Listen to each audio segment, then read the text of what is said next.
Saudari-saudaraku terkasih dalam Tuhan Yesus Kristus, selamat pagi dan berkah dalam. Kita berjumpa kembali dalam renungan harian kita,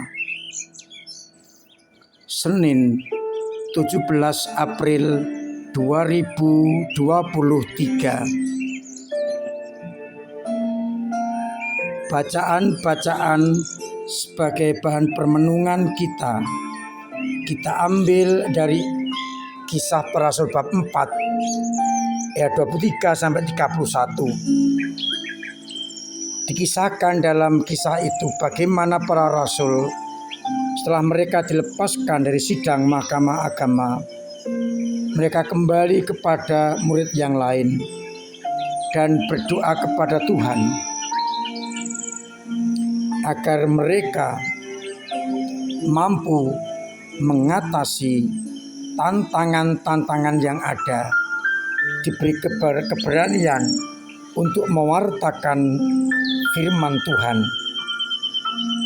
dan mohon agar Tuhan menyertai dengan tanda-tanda penyembuhan dan mukjizat-mukjizat. Ketika mereka sedang berdoa, Roh Kudus turun atas mereka untuk membantu dalam pewartaan Injil. Sedangkan pada Injil Yohanes bab 3 ayat 1 sampai 8 akan kita dengarkan pembicaraan antara Nikodemus, pemimpin agama Yahudi, dengan Yesus. Dan Yesus menegaskan kalau seorang tidak dilahirkan kembali, ia tidak dapat melihat kerajaan Allah. Sekalipun Nikodemus bingung, ia tetap ingin menjadi pengikut Yesus dan tegaskan oleh Yesus bahwa yang dilahirkan dari daging adalah daging, yang dilahirkan dari roh adalah roh. Oleh karena itu,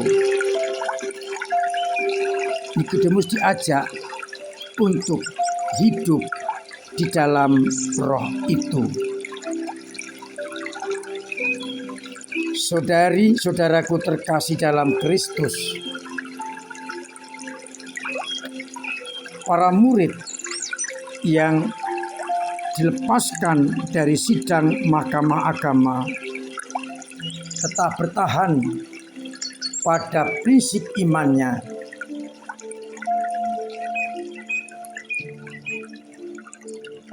Bahwa Yesus telah dibangkitkan.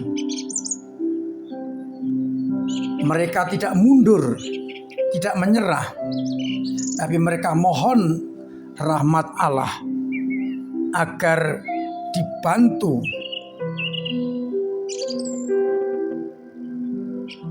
sehingga mereka mampu untuk menghadapi tekanan, tantangan yang datang dari orang-orang Yahudi.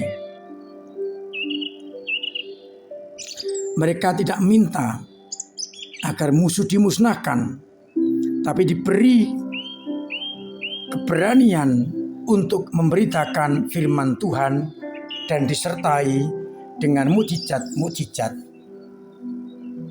Dan memang Allah memberikan bantuan dalam rupa roh yang akan membantu menjadi pegangan, mendampingi mereka dalam pewartaan.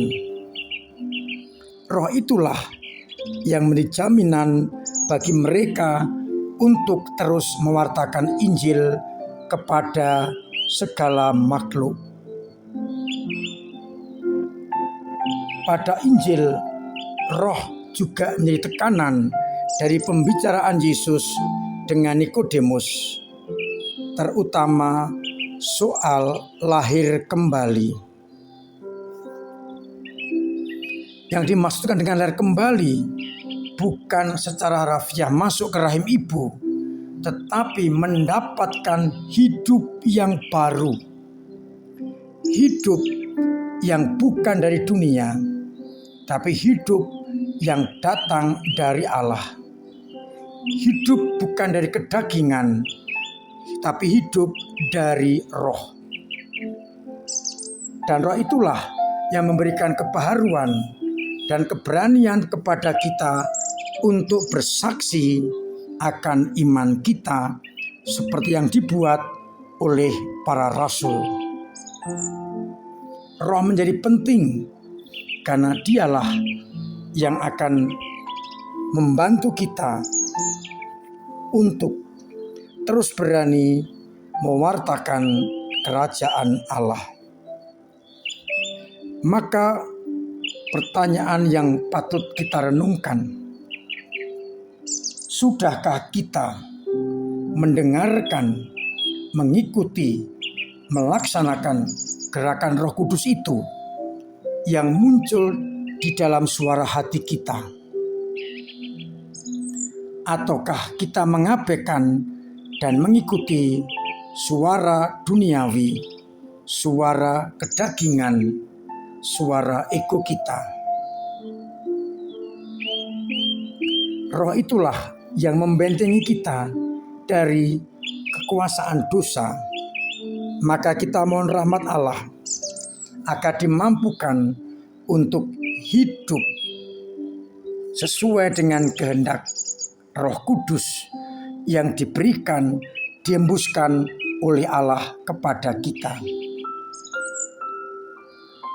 Seringkali kita tidak mendengarkan suara roh karena kita sibuk dan tidak memberi ruang kepada roh untuk berbicara kepada kita. Kita tidak peka karena tidak punya waktu untuk Tuhan dan untuk Roh Kudus. Maka saya mengusulkan agar kita mempunyai waktu hening untuk mendengarkan suara Tuhan lewat suara Roh Kudus itu, sehingga apa yang kita kerjakan bukan lagi atas kemauan kita, tetapi atas gerakan, dorongan, dan bisikan Roh Kudus Allah yang membawa kita menuju kepada kehidupan yang kekal.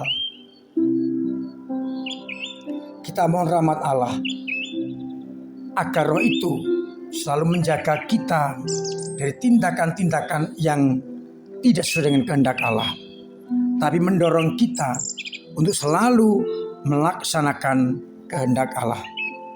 Semoga kita mampu untuk selalu hening mendengarkan kehendak Allah, merenungkannya, dan melaksanakan. Tuhan memberkati kita sekalian. Amin.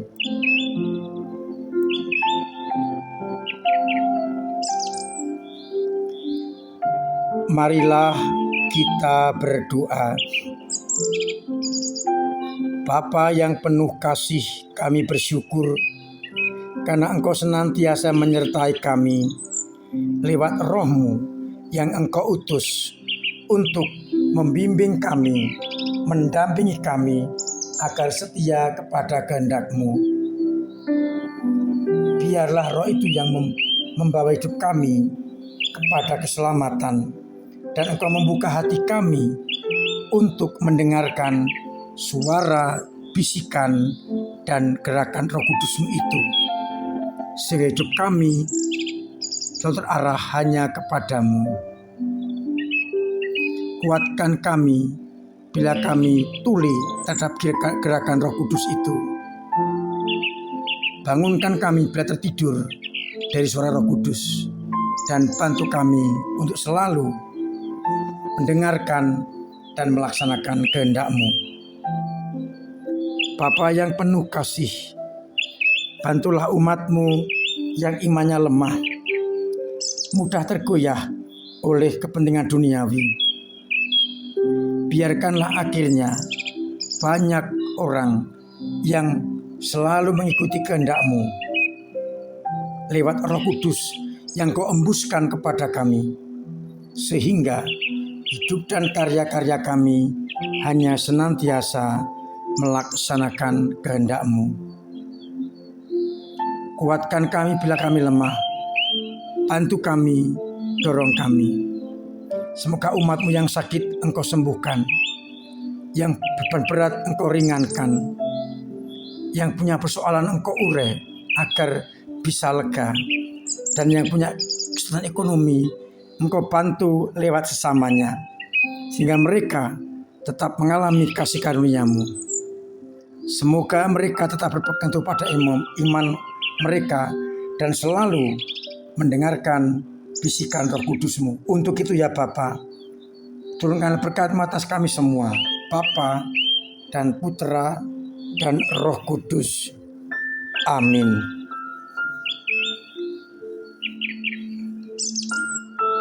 Saudari-saudaraku terkasih, saya tetap mengingatkan untuk mematuhi protokol kesehatan. Cuci tangan pakai sabun, pakai masker, jauhi kerumunan, pakai hand sanitizer. Poster kedua, hidup pola hidup sehat dan menjaga dari segala kemungkinan penyakit, agar kita terbebas dari segala mara bahaya dan penyakit, terutama virus corona. Tetap saya masih mengingatkan agar kita sungguh-sungguh menekuni